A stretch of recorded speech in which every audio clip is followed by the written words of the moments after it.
Hey guys, and welcome back to Code&Gamology. Today I'm going to show you how to make a game in which the computer will automatically calculate where the ball's going to go and position itself accordingly. Alright, so without any further ado, let's get started. So the first thing we're going to do is to get rid of the scratch cat, because we're not going to be using the scratch cat in this game. Now, I already drew a sprite for the first paddle. So your first paddle is going to be red, and that's going to be the player paddle. That's what I did, and all I did was just color like this, really. And the first thing we need to do is to make it so that this paddle will forever go to the position of your mouse. So you want it to go to this position, but you can't just have it going everywhere, right? You want it to stay here, because that's how Pong Game works. So we're going to make it go towards the Y position of the mouse. Go to the mouse pointer. But we also want it to remain at this X. So we can do this. No matter where we move the mouse, it's staying here but following the up and down. And that's pretty much all we need to do for this one for now. Our next thing is to import my blue. And really what this does is it's going to be doing the normal stuff, but we can just keep it here for now. We want it to be on the exact opposite of the red, so I want to put it at 200 basically. Then you can go to sprites and select a ball, and this is the ball we can use for ping pong. Of course you can use any ball you want, and for ping pong the first thing you want to do is you want the ball to be going to 0 0, and you also want to make it so that if the ball hits the paddle it bounces, and if it hits the edge it bounces as well. So what we're going to do is we're going to put a forever code, and the forever code is that it's always going to be moving, and you can set this to however you want. I like 10 because it's a reasonable speed, and if it's on edge, bounce. What this does is that it's a preset scratch block that tells the thing that if it hits a wall it will bounce. Now, right now, you notice that it goes through the paddle, and the reason because of this is that I haven't told it not to yet. Now, you obviously don't want this ball to just be starting wherever it wants to, so we have to make it go to 0 0. And you also want it to point in a random direction, and the reason I want it to point in a random direction is because I don't want it starting the same way every time. And so to do that, I also want the enemy to be serving it for the first time, because the player might not realize it yet. So it's 0 to 180 degrees. This is 0 and this is 180, so the ball will point somewhere over here randomly. So now every time I click the start button, the ball goes somewhere different. The next thing we need to do is to make it so that it can hit the paddles. Now this is actually going to be code on the ball. So we will do a forever. Then our if condition.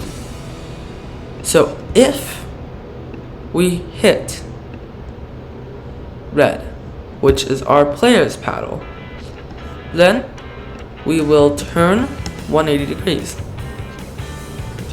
That's essentially bouncing. And then we have to wait until we are not touching the paddle. The reason for this is that you might be able to hit the ball, and then the ball turns around and it's still touching. So you have to guarantee that the ball will always be moving. And we want to do the same exact code with this. Now let's go check if it works. Okay, it hit the opponent's paddle, and yes, we did it, we hit it. Now we obviously want to add some sound effects, So this boing is a really good sound effect. Let's see. I don't think it loaded. Yeah, that's good. That's good. Alright, so you want it to play boing. So when it hits, it'll play boing.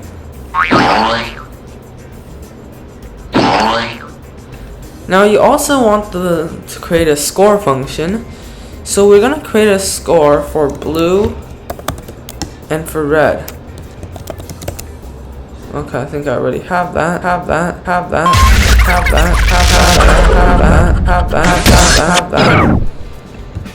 And red is here and blue is going to be here, and we want to set them to 0 like you normally would for any variable at the beginning of the game. Furthermore, when we hit these edges, we have to do something that gives us points. We have to check.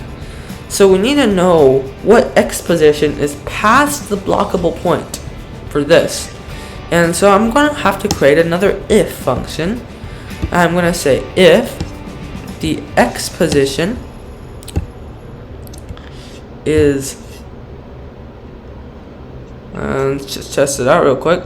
Yours might be different, but I'm going to say if it is less, if the X position is less than negative 225, I'm just going to say 225, then I want to change blue's point by 1. And the reason for this is that if the ball has gotten here, that means the ball has already passed where red can hit it.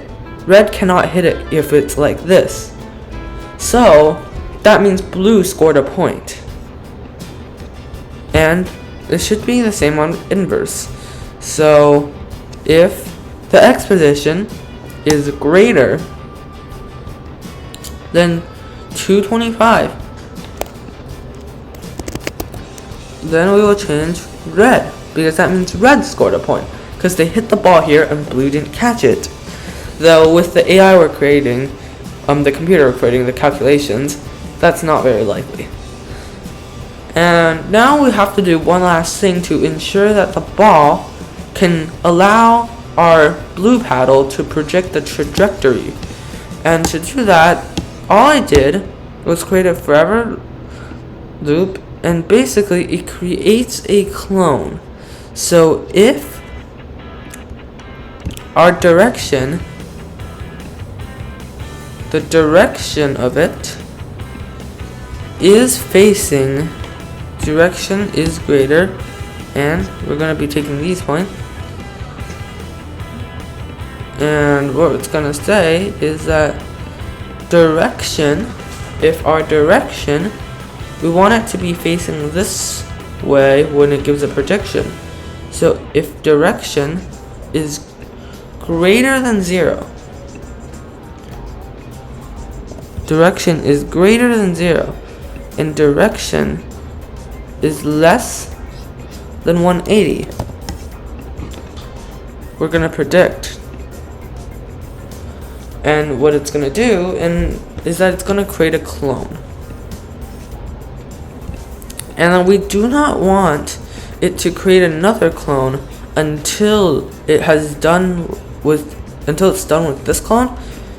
And since it's going to hit here and it's going to go back and it has to be hit by the red paddle, so it faces this direction, and once it gets hit by this, the clone gets dispelled and it will come this way, and it won't have a need to create a clone until we get hit by the red paddle again. Now when the clone starts, very simple, we want it to just follow and do basically exactly as the original thing was doing. And it's just going to forever be doing this, except it's going to be repeat until it goes out of bounds, until we change the red points by 1. No, sorry. Until this happens. Until this happens, we're gonna do that. And we wanted to do it maybe at twice the speed, or 3 times the speed. And once it does this, we're gonna create a variable called predicted trajectory. and we're going to set projected trajectory to the y value of the current ball, and then you're going to delete it. Now if you want to be able to see it, I'm just going to keep it on for right now. Now with this thing, the job of this is to just when start, it's just going to forever glide to, and it's going to keep this x, obviously it's always going to keep the x, and we just want it to glide to projected trajectory at its y at a random time of 0.2 seconds to 0.5 seconds, so we won't want it to take too long. And now you can see that the clones aren't ever getting past. The clones are ever making it to the side, and the reason for that is that I set it a little bit too far. The ball is a little bit too big.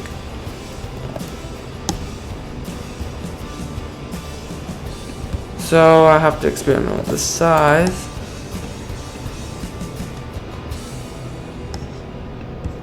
Or maybe I set the x value a little bit too far. Now set the x value, so you can't set the x value too far for this. It's gonna say 210. Change it to 210. Technical difficulties, and I believe I can change it to -210 here as well. Oh my god, look at the absurd amount of points I'm getting. The absurd amount of points I'm collecting right now. I do suppose the AI is being quite smart.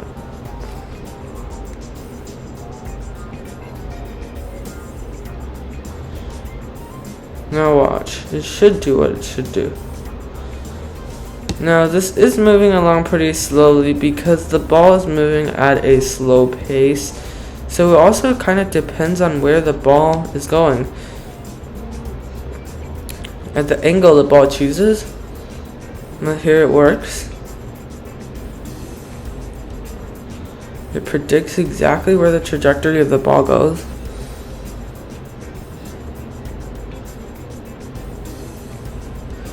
However, if you keep it at 90 degrees, it will actually remain like this forever.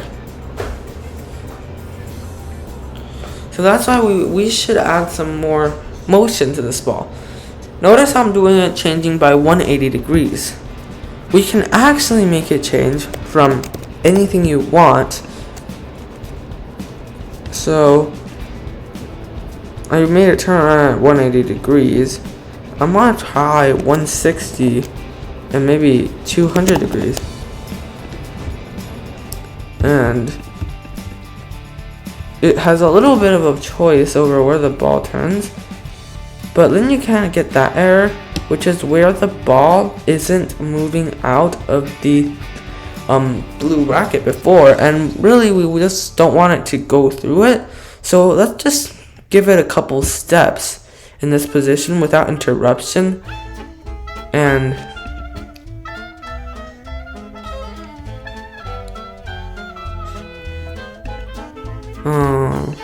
get a bigger step without interruption.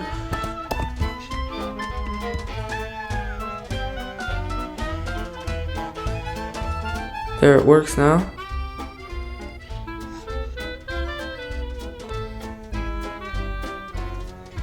It can predict where the ball's gonna go. And that's about it for this thing. But you can choose any background you want. And me personally, I kind of like to just like mess around, look at all these backgrounds. Like maybe you could have it in a neon tunnel. And the last thing we need to do to completely wrap this up is to make it so you cannot see the clone.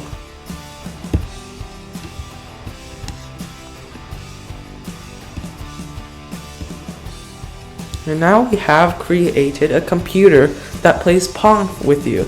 So now you can master Pong, and when you play Pong with your friends next time, you can show them that you can beat a computer, which means you can probably beat them. Alright, please like, share, and subscribe. Bye!